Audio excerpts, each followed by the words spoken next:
ಲೂಕ 19:10 ವಾಕ್ಯದಲ್ಲಿ ಕರ್ತನು ಸ್ಪಷ್ಟವಾಗಿ ಹೇಳಿದರು, ಮನುಷ್ಯ ಕುಮಾರನು ಕೆಟ್ಟು ಹೋಗಿರೋದನ್ನ ಹುಡುಕಿ ರಕ್ಷಿಸುವುದಕ್ಕೆ ಬಂದನು.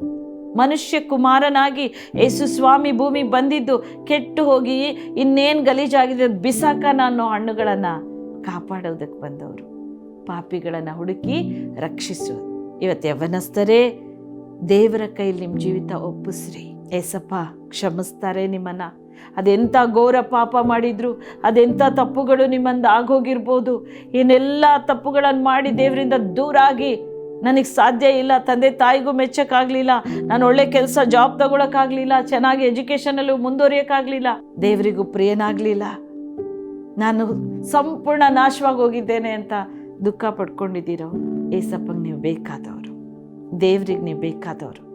ಈಗಲೇ ಆ ಪಾಪದಲ್ಲಿ ತುಂಬಿದ ನಿಮ್ಮ ಆತ್ಮೀಕವಾದ ಆ ಜೀವಿತ ದೇವರಿಗೆ ಕೊಡ್ರಿ. ಮನುಷ್ಯ ಕುಮಾರನು ಕೆಟ್ಟು ಹೋಗಿರೋದನ್ನ ಹುಡುಕಿ ರಕ್ಷಿಸುವುದಕ್ಕೆ ಬಂದನು. ನಿನ್ನನ್ನೇ ಹುಡುಕಿ ಕರ್ತನ್ ಕರೀತಾ ಇದ್ದಾರೆ. ಆ ಪಾಪ ಏಸಪ್ಪ ಹೊತ್ಕೊಂತಾರೆ. ಆ ಒಂದು ಪಾಪನ ಏಸಪ್ಪನ ರಕ್ತದಿಂದ ತೊಳಿತಾರೆ. ನಿನ್ನ ಶುದ್ಧಿ ಮಾಡಿ, ಪರಿಶುದ್ಧ ಮಾಡಿ, ಆರೋಗ್ಯವಂತನ್ ಮಾಡಿ, ನಿನ್ನನ್ನು ದುಷ್ಟ ಅಭ್ಯಾಸದಿಂದ ಬಿಡುಗಡೆ ಕೊಟ್ಟು ಕರ್ತನ್ ತನ್ನ ಕೈಲಿ ಅಮೂಲ್ಯವಾದಂಥ ಸುಂದರ ಕಿರೀಟವಾಗಿ ಮಾಡಿಟ್ಕೊತಾರೆ.